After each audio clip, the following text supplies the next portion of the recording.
இப்போ பார்க்குற பூ வந்து செம்பருத்தி. செம்பருத்தின்னா இதுக்கு வந்து பருத்தி பூ மாதிரி தான் இருக்கும். பருத்தி பூ வந்து ஒரு மாதிரி சந்தன கலராக வந்து பருத்தி பஞ்சாக வெடிக்கும்.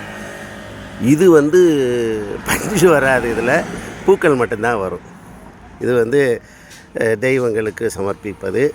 இது வந்து அடுக்கு செம்பருத்தின்னு சொல்கிறது இதை. இது வந்து மொட்டு. இந்த மொட்டு வந்து இந்த மாதிரி மலர்ந்து வரும். அந்த மொட்டு இந்த மாதிரி மலர்ந்து வரும்.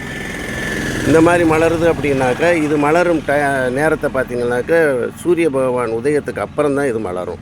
மேகமூட்டமாக இருக்கிறதுனால இன்றைக்கி கொஞ்சம் லேட்டாக மலருது.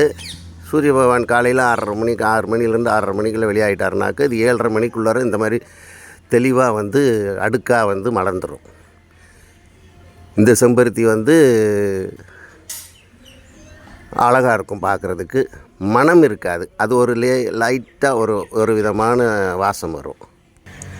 இந்த பார்க்குற செம்பருத்தி பூ தான் போட்டு குடிங்க, அதாவது டீ போட்டு குடிங்க, சர்க்கரை வியாதிக்கு நல்லதுன்னு சொல்லுவாங்க இல்லையா. அது இந்த நடுவில் வரக்கூடிய இந்த மகரந்தத்தை இதை உருவி எடுத்துட்டு இந்த இதழை மட்டும் காய வச்சு பொடி பண்ணி டீ போட்டு குடித்தோம்னாக்க நம்மளுக்கு வந்து சர்க்கரை வியாதிக்கு வந்து ரொம்ப நல்லது, கண்ட்ரோலில் இருக்கும் அப்படின்னு சொல்லுவாங்க.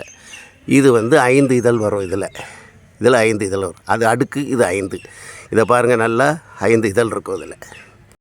இது பார்த்திங்கனாக்கா அடுக்கு, நல்லா அடுக்கடுக்காக நல்லா அதாவது ஒரு மாதிரி செண்டு கை செண்டு கட்டினோம்னா எப்படி இருக்கும் அந்த மாதிரி இருக்கும், அழகாக இருக்கும். இதுலேயும் அவ்வளோவா வாசம் இருக்காது.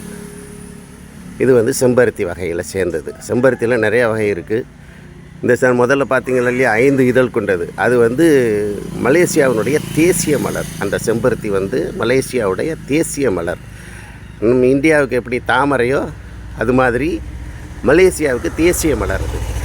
ஓகே, ரொம்ப நன்றி. எல்லாருக்கும் வணக்கம். இப்போ நீங்கள் பார்த்துட்ருக்கீங்க தெரியுமா,